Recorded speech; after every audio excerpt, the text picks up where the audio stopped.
आज का माहौल इतना खराब हो गया है, मैं आप लोगों को नहीं कह रहा हूं, हालात देख रहा हूं। मुसलमानों का ईमान इतना कमजोर हो गया है, नफ्स परस्ती, जात परस्ती, अकरबा परस्ती, हर जगह खुदा परस्ती लोग भूल गए। ईमान इतना कमजोर हो गया है। मुकेश अंबानी ने ऑफर किया 1 साल जियो फ्री, लेंगड़ा लूला सब मोबाइल ले लिया। आज वो ऑफर कर दे 50 लाख दूंगा, धर्म तब्दील कर लो, तो कुछ ऐसे ऐसे नाहंजार लोग हैं जो 50 लाख में ईमान का सौदा कर लेंगे।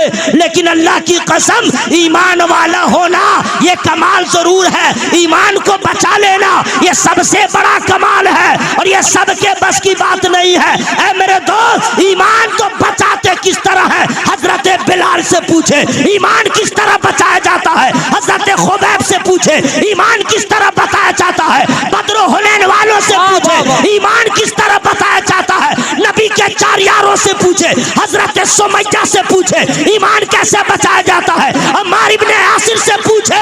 जमीन पे गर्म रेत पे सुला दिया गया है, पत्थर रख दिया गया, चटाइयों में लपेट दिया गया, धुआं डाला जा रहा है और कहा जा रहा है अभी भी नबी का दामन छोड़ दे, जो कहेगा मंजूर है। आशिक का जवाब था, अरे जान ले ले, ईमान नहीं दूंगा।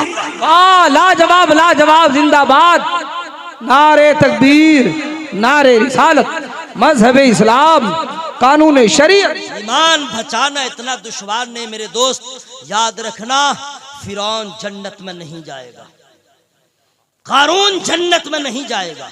कारून के पास दौलत कितनी थी बता दूं आपको, पूरा मेरे पास कैलकुलेट तो नहीं है, लेकिन हजरत शेख सादी ने अपनी किताब बोस्ता में लिखा है, वहीं से मैं आपको बता सकता हूं, लेकिन फ्री में नहीं बताऊंगा। कारून के पास कितनी दौलत थी, 40 ऊंट पर उसके खजाने की कुंजियां रखी जाती, 40 ऊंट पर, यानी इतनी कुंजियां थी कि कोई उठा नहीं पाता, तो ऊंट पे 40। जब चाबियां इतनी हैं तो दौलत कितनी होगी। लेकिन जन्नत में नहीं जाएगा जिसे लोग कहते थे गुलाम, नबी का कलमा पढ़ गए, हो गए सहाबी रसूल, न पक्का मकान है, न घर में फर्नीचर है, न आराम व आसाइश के असबाब मुहैया है, लेकिन हजरत बिलाल, नबी फरमाते हैं मैंने अपने आगे आगे बिलाल के कदमों की आहट को सुना। ईमान वाला जन्नत में जाएगा, ईमान वाला जाएगा। ईमान बचाओ मेरे दोस्त, ईमान बचाओ। मोहब्बत से बोलिए सुभान अल्लाह। पूरा मजमा हवा में हाथों को लहरा बोले या रसूल अल्लाह। सुनिए, सारा कमाल अल्लाह के फजल का है। किसका है? अल्लाह के फजल का है। कोई बोले आपका लड़का मौलाना हो गया, हाँ अल्लाह का फजल है।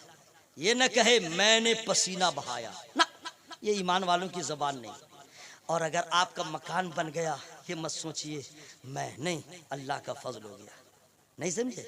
कोई बच्चा हाफिज हो गया, बहुत बच्चे मदरसा में जाते हैं पढ़ने के लिए, बहुत बच्चे कोई 1 महीना में भाग आया, कोई 2 महीने में भाग आया, कोई 3 महीने में भाग आया, कोई उला पढ़ा भाग आया, कोई सानिया तक भाग आया, कोई सालसा तक भाग आया, अब कोई मौलाना बन गया। ऐसा होता है कि नहीं भाई?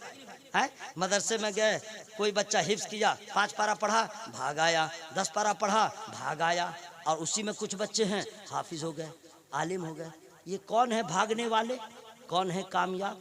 समझिए, कोशिश तो दोनों किया, लेकिन भागा क्यों? सुन लो, जिस पे खुदा का फजल होता है वही हाफिज कुरान होता है, जिस पे खुदा का फजल होता है वही आलिम दीन होता है, जिस पे खुदा का फजल होता है वही नमाजी होता है, जिस पे खुदा का फजल होता है वही काबे की जियारत करता है, जिस पे खुदा का फजल होता है वही नबी की बारगाह में हाजिरी देता है, जिस पे खुदा का फजल होता है वही कुरान की तिलावत करता है। जो बेनमाजी होता है वो खुदा के फजल से महरूम होता है, जो खुदा के फजल से महरूम होता है वो शराबी होता है, वो जुआरी होता है, वो माँ बाप का गुस्ताख होता है। ये सारा कमाल फजल खुदा का है। जो खुदा के फजल से महरूम था उसे यजीद कहा जाता है, जो खुदा के फजल से महरूम था इब्ने ज़ियाद कहा जाता है, जो खुदा के फजल से महरूम था उसे हुरमुला कहा जाता है, और जिस पे खुदा का फजल था